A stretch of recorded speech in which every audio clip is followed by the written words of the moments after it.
Assalamualaikum warahmatullahi wabarakatuh. Ya, Sohib muda, siswa kelas 10 yang dirahmati Allah. Setelah kemarin kita membahas di kelas tentang sejarah perumusan Pancasila, sekarang kita akan membahas tentang fungsi dan kedudukan Pancasila. Nah, di mana ada 3 hal ya yang ingin saya sampaikan. Pertama, bahwa fungsi dan kedudukan Pancasila itu bagi bangsa kita itu yang pertama sebagai dasar negara Republik Indonesia. Yang kedua sebagai ideologi nasional, dan yang ketiga sebagai pandangan hidup bangsa Indonesia. Nah, pada kesempatan kali ini kita akan urai satu persatu fungsi dan kedudukan Pancasila tersebut sebagai dasar negara. Yang pertama, sebagai dasar negara ini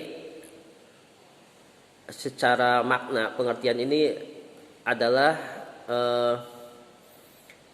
dasar negara itu sebagai sumber hukum konstitusional yang mengatur negara beserta seluruh unsur-unsurnya. Nah, dengan kata lain, Pancasila ini merupakan suatu dasar untuk mengatur penyelenggaraan negara. Konsekuensinya apa? Yaitu seluruh pelaksanaan dan penyelenggaraan negara harus berdasarkan nilai-nilai Pancasila. Itu yang pertama tentang Pancasila sebagai dasar negara Republik Indonesia. Nah, yang kedua, Pancasila itu sebagai ideologi nasional. Jadi ideologi itu sebuah pemikiran ya, satu pemikiran yang memuat pandangan dasar dan cita-cita mengenai sejarah, mengenai manusia, mengenai masyarakat, mengenai hukum dan negara Indonesia ini ya.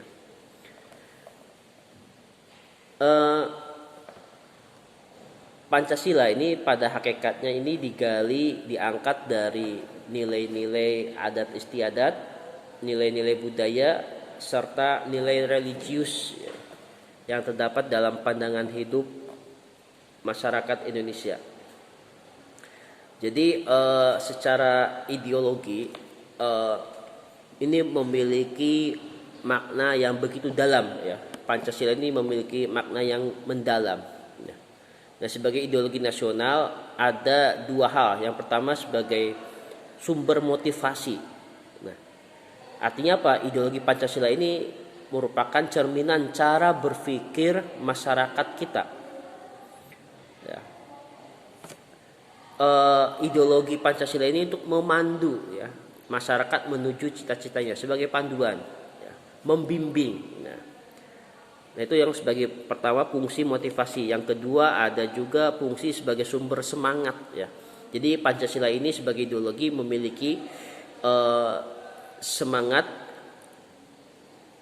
dinamis ya, terbuka, antisipatif, dan ideologi Pancasila ini mampu menyesuaikan diri dengan perubahan-perubahan yang terjadi ya, sesuai aspirasi bangsa ya.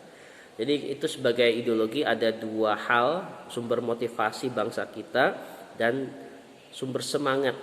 Nah, karena Pancasila itu sifatnya integralistik ya. Jadi mengandung semangat ada gotong royong, ya, kekeluargaan, persatuan dan kesatuan, musyawarah di sana itu. Ada nilai itu sehingga memang bersifat integralistik.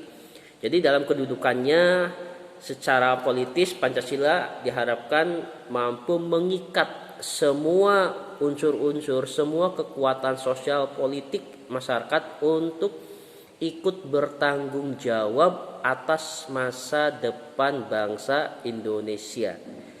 Nah, itu ya yang kedua sebagai fungsi ideologi. Kemudian yang ketiga sebagai fungsi pandangan hidup. Ini ada kaitannya dengan ya etika ya, pandangan hidup ya. Ada etika sosial budaya, etika pemerintahan dan politik, etika ekonomi bisnis, etika penegakan hukum, etika keilmuan, disiplin kehidupan ya. Ini sebagai pandangan hidup ini sering juga disebut sebagai way of life ya, pegangan hidup. Sehingga kalau kita pegang, etika-etika kita pegang, insya Allah keteraturan itu bisa diwujudkan untuk kesejahteraan bersama. Nah, itu kira-kira fungsi dan kedudukan Pancasila bagi bangsa kita. Tadi ada 3 ya. Nah, sekarang bagaimana contoh perwujudan nilai-nilai Pancasila dalam kehidupan berbangsa dan bernegara. Ini saya ambil contoh sebagian saja. Banyak sebenarnya implementasinya ya, perwujudannya. Misalkan yang pertama, mencintai produk dalam negeri. Nah ini produk dalam negeri ini dalam hal untuk memberdayakan masyarakat kita, membangkitkan ekonomi masyarakat Indonesia, ini penting ya.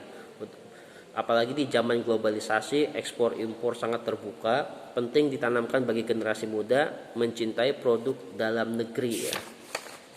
Kemudian berikutnya contohnya mempromosikan budaya Indonesia.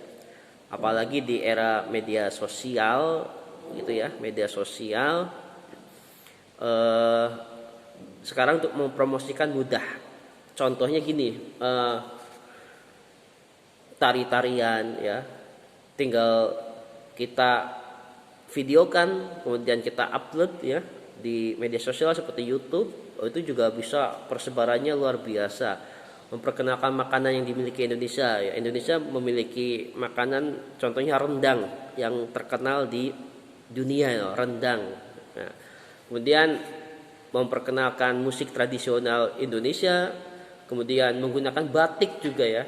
Kita foto selfie dengan batik, kemudian kita bangga dengan batik tersebut. Nah, kemudian mengenalkan wisata-wisata yang ada di Indonesia juga ini penting ya, agar wisatawan bisa tertarik untuk berwisata ke Indonesia ya. Dan menggunakan bahasa Indonesia yang baik dan benar juga ini contoh perwujudan dalam mempromosikan budaya. Sehingga di era teknologi ini ya, di era informasi ini, mencintai produk dan mempromosikan budaya bangsa kita sendiri ini penting dilakukan oleh generasi muda. Nah, sekiranya demikian penjelasan singkat dari saya terkait dengan fungsi Pancasila bagi bangsa kita ya. Setelah kalian belajar bagaimana sejarah perumusannya yang dinamikanya luar biasa, yang cara pandang para founding father, pendiri bangsa itu sangat cerdas dan visinya jauh ke depan sehingga NKRI bisa terbentuk. Sekarang kita tinggal bagaimana Pancasila ini kita rawat, kita hidupkan dalam keseharian hidup sehari-hari. Nilai-nilai Pancasila itu kita implementasikan karena ada mengandung nilai-nilai integralistik ya, untuk memandu kehidupan kita, membimbing kehidupan kita menuju arah cita-cita bangsa dan negara Indonesia. Selamat belajar ya anak-anak, semangat terus. Nanti kita akan belajar lebih dalam lagi terkait Pancasila melalui tayangan-tayangan berikutnya. Terima kasih. Assalamualaikum warahmatullahi wabarakatuh.